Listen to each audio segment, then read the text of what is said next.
à tous les amis, on se retrouve pour une nouvelle vidéo, du coup on se retrouve pour une nouvelle partie de la sorcière. Alors comme je l'ai mis dans le générique de fin de ma vidéo Pokémon, je fais la partie 2 de la sorcière où je vais vous parler de sorcières, sorciers célèbres, ensorceleurs, on va dire, si on peut dire ça, parce que il n'y a pas que les sorcières qui font partie de cette catégorie. Mais je vais tout d'abord vous parler une des plus célèbres des sorcières que je pense que vous avez peut-être entendu parler au collège. Il s'agit de Circé, les amis. Oui, Circé, qui, du coup, on va partir grâce à elle dans la mythologie grecque.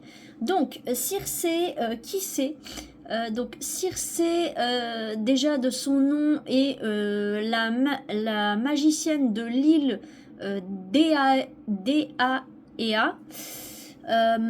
ou Iaea, je sais pas comment le nom se prononce vraiment parce que c'est un nom grec, donc du coup je ne sais pas trop comment le prononcer. Donc ceux qui connaissent un petit peu la prononciation, merci pour votre traduction si vous le voulez dans les commentaires, parce que ben c'est le genre de noms que j'arrive jamais à retenir parce que j'ai appris ça au collège. Moi aussi on a appris l'Odyssée avec voilà, il y avait Circé et pas que, donc voilà, et c'est la fille du coup de Hélios et de l'Océanide, donc du coup Perséis, donc ou Persée si vous préférez. Donc la sœur de d'Aéthée et de Pasiphae, ou bien selon soi-disant le Diodore, la fille d'Éthès et d'Hécate. Voilà. Après, pour les noms que je vais vous annoncer, on va faire ce qu'on va dire un petit, comment dire, arbre généalogique rapidement pour vous expliquer un petit peu les liens. Donc, en fait, dans la filiation, comment dire, Circé, c'est donc la fille de Hécate, donc sa mère, ou si vous préférez Perséis, mais on l'appelle plus souvent Hécate, et du coup Hélios ou Aéthès, qui est du coup son père. Donc voilà pour le lien familial. Et ensuite dans on va dire dans l'arbre généalogique, on a les époux et les amants, ainsi que les enfants de Circé. Donc déjà dans les époux, on a le roi de Sarmath, donc ça c'est son époux. Et dans les amants, elle a eu Poséidon, elle a eu Ulysse et Télémaque. Voilà. Et ses enfants sont du coup, donc elle a eu une fille je crois, et sinon ça a été que des garçons. Elle a eu donc du coup, elle a eu Phonos, elle a eu Agrios pardon, je pense que ça se dit comme ça, Latinos ou non, je sais pas si c'est pour la prononciation, donc Latinos, Nositus, je pense, ou Nositos, Télégonos, donc ça c'est les garçons. Elle a eu en garçon aussi Latinos, et ouais c'est ça, c'est Latinos que ça se prononce, ok. Parce que je le vois deux fois sur mon, on va dire sur mon schéma. Et du coup, une fille qui s'appelle Cassiphonée, voilà. Donc voilà à peu près pour l'arbre généalogique, si on peut dire ça, ou affiliation, parce qu'il n'y a pas que les enfants et les parents dans mon schéma. Et donc du coup on va tout de suite parler du coup de l'histoire, la légende, tout ce qui va autour de Circé. Donc Circé, dont le nom en grec signifie oiseau de proie, était douée du coup de pouvoirs extraordinaires. Elle était capable de faire descendre les étoiles du ciel, oui, rien que ça. Alors évidemment, comme je vous l'ai dit, rien n'est prouvé, on va dire, scientifiquement, si on peut dire ça comme ça, ou vraiment par écrit, comme quoi c'était réellement capable. Mais moi, personnellement, quelqu'un qui est capable de décrocher les étoiles, je trouve pas ça très faisable. Mais voilà, soi-disant, elle était capable de faire descendre les étoiles du ciel. Elle était aussi très douée dans la préparation des filtres, du coup de poison surtout, et de breuvages de toutes sortes en fait. Donc ça peut être aussi propre à la transformation, donc pour transformer les gens en autre chose qu'un être humain, donc les êtres humains en animaux en général. Voilà. Et alors donc on a plus ou moins déjà compris plus ou moins quel genre de sorcière elle était, mais on va tout d'abord comprendre et savoir où elle demeurait. Voilà, donc elle habitait avec les nymphes, avec des nymphes, sur l'île d'Eaea. Je pense que ça se dit comme ça, mais je vous dis, je ne sais pas trop bien le prononcer parce qu'en fait c'est un A et un E collés un peu un petit peu bizarre. Donc je sais pas comment il se prononce. Moi le grec, je ne sais pas comment le prononcer. Où on trouve aussi donc les graphismes. Ouais, c'est ça. Donc ouais, non, je pense que ça se dit comme ça. Ea. Non, ça se dit Ea, ok. Et il y a plusieurs prononciations apparemment, donc je sais pas trop. Voilà. Et du coup, donc cette île se situe, enfin se situerait en tout cas, parce qu'on n'a jamais su savoir où elle se situait. Elle se situerait vers l'Occident, près des côtes tyrrhéniennes, donc en revanche vers les Romains. Donc voilà, c'est à peu près vers cet endroit-là que l'île serait. Après voilà, on n'a jamais réussi à trouver et à prouver cela. Avec Circélie, alors Circélie ou Circello, ouais. Non, Circello. D'accord, ok. Je sais pas ce que c'est. Donc avec Circello, indifférent. D'accord, bah je sais pas. Elle aurait, en tout cas, elle serait entourée de nymphes sur cette île, voilà. Et donc du coup, selon Homère, donc c'est-à-dire ce que je pense que vous avez entendu et que vous avez peut-être sûrement appris en cours peut-être de français. Moi, j'ai appris ça au collège, en tout cas. Donc, on a appris tout ce qui est lié avec l'Odyssée, tout ça. Donc selon Homère, elle s'était réfugiée sur l'île d'Aia après avoir empoisonné son mari, donc le roi des Sarmates, justement. Et donc elle habitait un palais magnifique où tous les ustensiles étaient en or. Vous imaginez tous les ustensiles en or. C'est un truc de dingue. Les tables d'argent et les tapis, ils étaient teints de pourpre. Donc pourpre, ça se rapproche de la couleur à peu près du sang, on va dire. Entre le violet et le rouge, on va dire, si on peut dire ça comme ça. C'est plus vers le rouge. Et il y aurait des loups et des lions qu'elle avait apprivoisés. Voilà, qu'elle avait apprivoisé, et de pauvres navigateurs qu'elle avait transformés par ses breuvages. Donc en fait, les loups et les lions qu'elle avait apprivoisés, c'était des navigateurs, des personnes qui étaient venues sur l'île qu'elle avait transformées avec ses potions. Et ces potions magiques. Et donc du coup, ils se promenaient en fait à l'intérieur sans être agressifs, parce qu'en fait ils ont rien demandé, ils se sont transformés en animaux, mais ils se transforment comme des animaux mais qui n'ont pas voulu être des animaux. Et donc, elle chantait en tissant sur un immense métier à tisser magique de riches étoffes, voilà. Donc, elle était très douée pour ça, pour faire du tissage de vêtements avec elle faisait des étoffes, en fait, magiques, voilà. Et donc, le poète Denis de Millet raconte une histoire identique, en fait.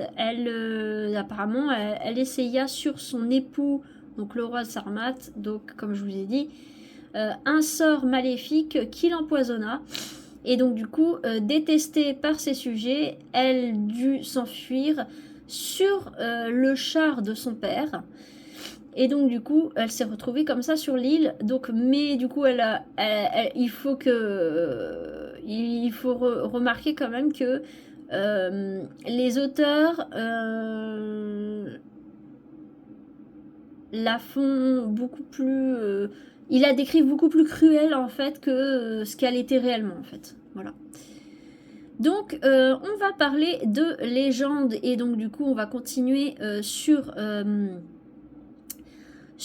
des personnages que je vous ai énoncés dans le schéma que j'ai fait, que j'ai à côté de moi.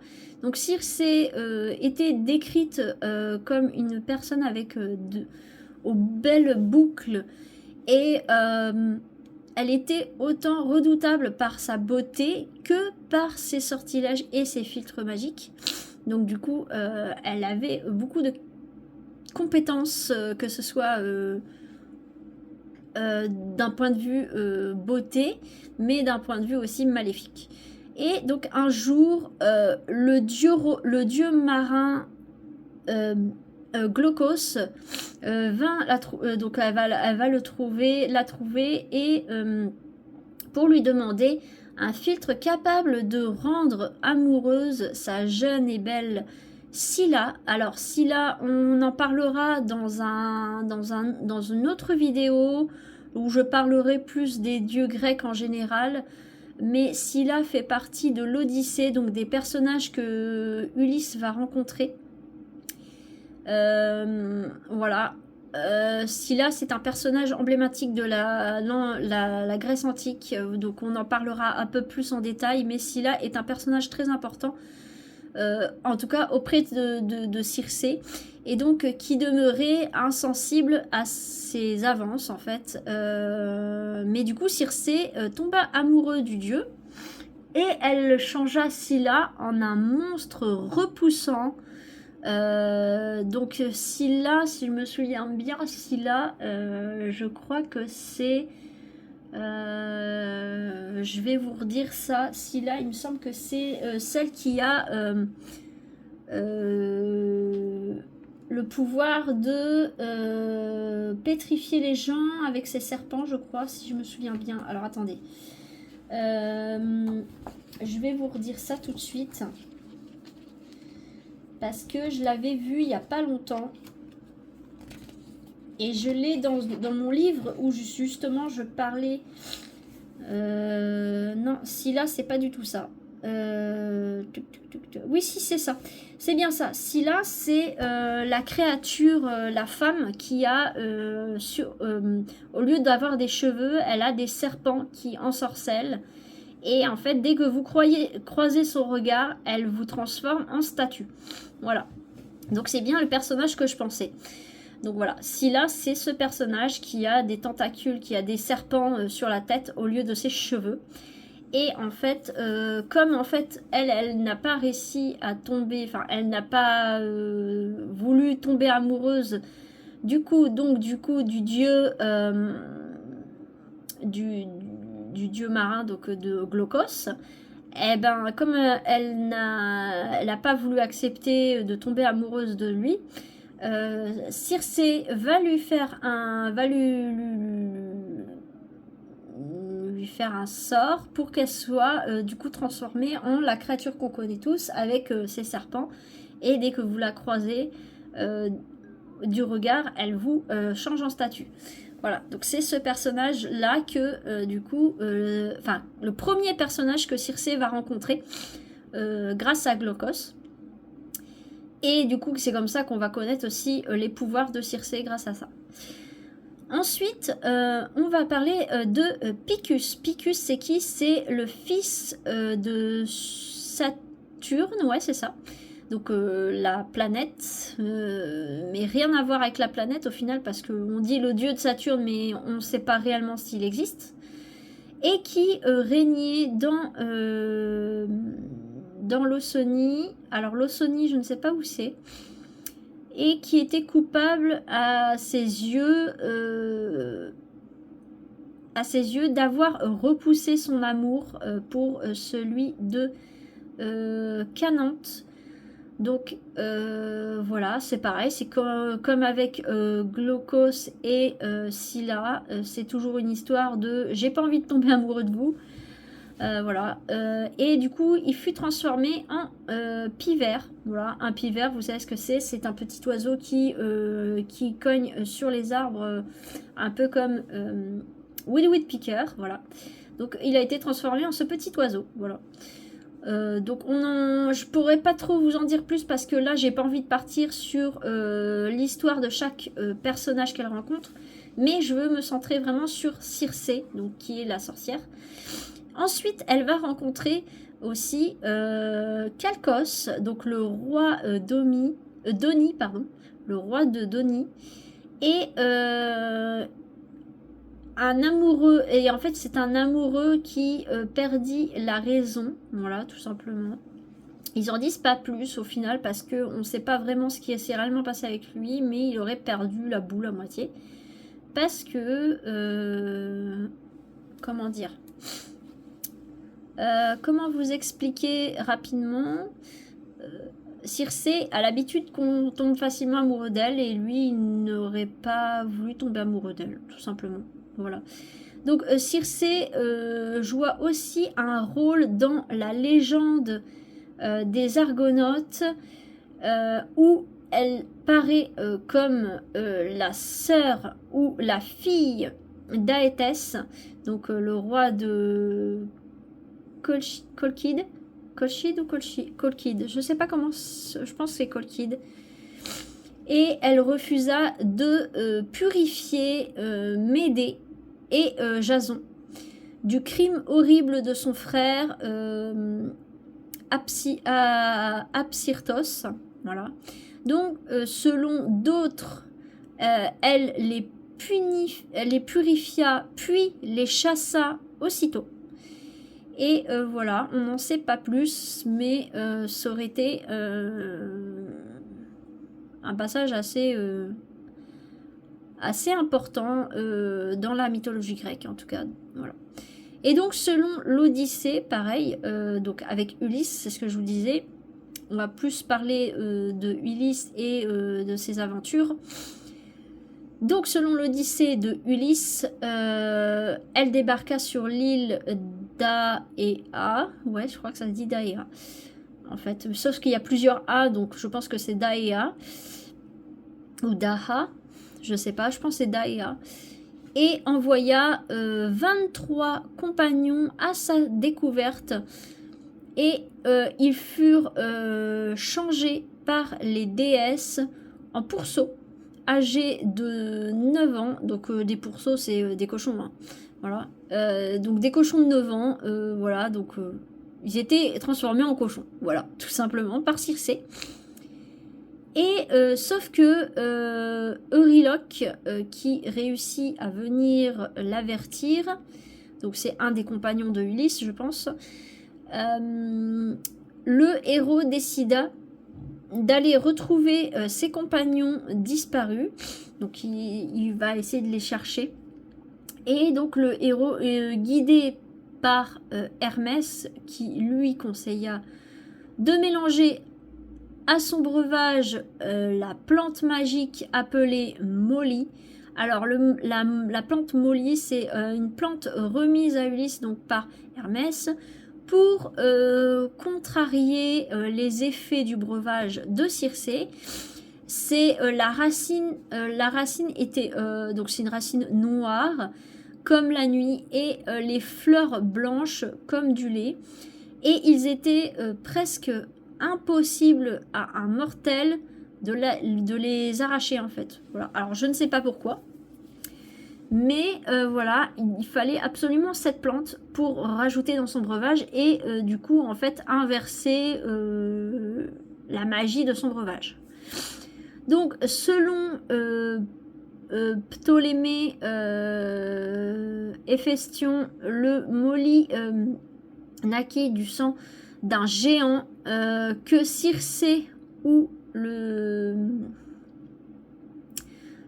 Médée tua avec le secours du coup du soleil, et le dieu lui précise aussi qu'il peut se faire aimer de Circé aux belles boucles, donc de Circé quoi, en lui faisant promettre que s'il entrait dans son lit, elle ne tenterait rien contre lui.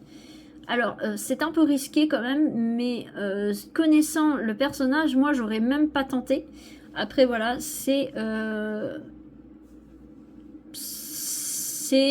disons il a été très courageux de vouloir le faire. Donc, Circé l'invita à sa table et lui offre du cicéon dans lequel elle a versé un filtre. Ulysse réussit donc à plonger dans sa coupe le molly, et du coup qui effectivement contrecarre les effets du poison. Puis brandissant son glaive, il lui dicta ses conditions. Donc en gros il lui fait du chantage. Elle devait donc rien entreprendre qui lui porta préjudice, et Circé jura sur le Styx. Donc le Styx, c'est le fleuve. Alors le Styx, comment vous expliquer? Le Styx, c'est un fleuve où vont les morts en fait, où vous naviguez en tant que mort, si on peut dire ça comme ça. Et donc il aussi il obtient du coup que ses compagnons puissent reprendre leurs formes humaines, donc elle les retransforme. Toutefois, l'un d'eux, donc qui s'appelait Grylos, ouais c'est ça, Grylos, cité par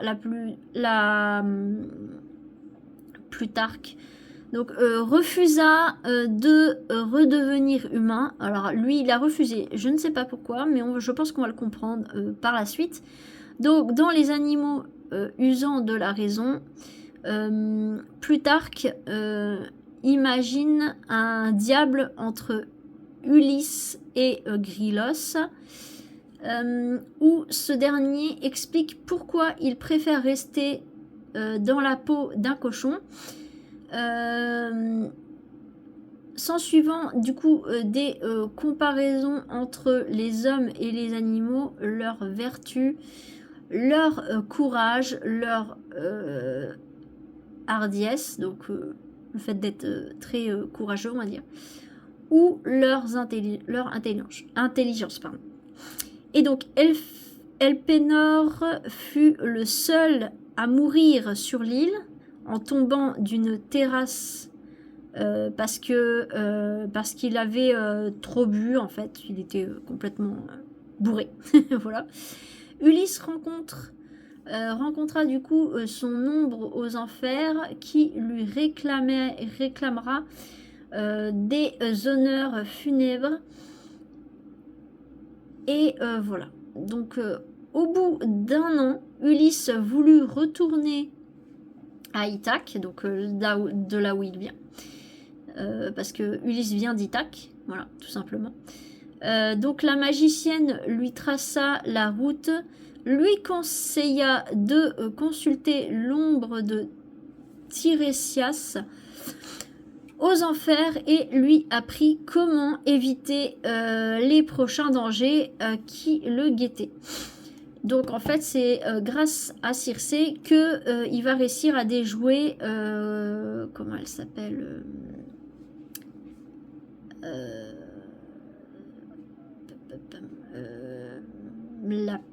Scylla, voilà. C'est grâce à Circé que Ulysse va réussir à éviter Scylla et déjouer son piège.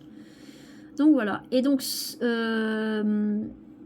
donc là, je vais pas vous parler des descendances parce que je vous ai fait déjà plus ou moins un schéma. Donc, après, ça va plus partir dans comment, enfin, qui est le père, qui est les enfants, qui est ceci, qui est cela, comment ils ont été élevés, machin et tout. Je vous ai plus ou moins fait déjà un schéma brief de ça. Et donc l'histoire d'Ulysse et de Circé a été inspirée de très nombreux artistes et poètes, et elles étaient déjà représentées sur le coffre de Cypsélos, donc le premier tyran de Corinthe, qui régna de 655 à environ 625 avant la mort, avant notre ère. Donc voilà. Après, donc, je ne vais pas vous énumérer tout ce qui est poésie, ni voilà. Après, si vous voulez vraiment connaître un peu plus sur Ulysse, sur Homère et toutes ces choses-là, il y a des livres, il y a des vidéos là-dessus, il y a des encyclopédies dessus, donc je peux pas, voilà, je vais pas faire plus de détails que ça, mais voilà, on a parlé de Circé, qui est une des sorcières les plus célèbres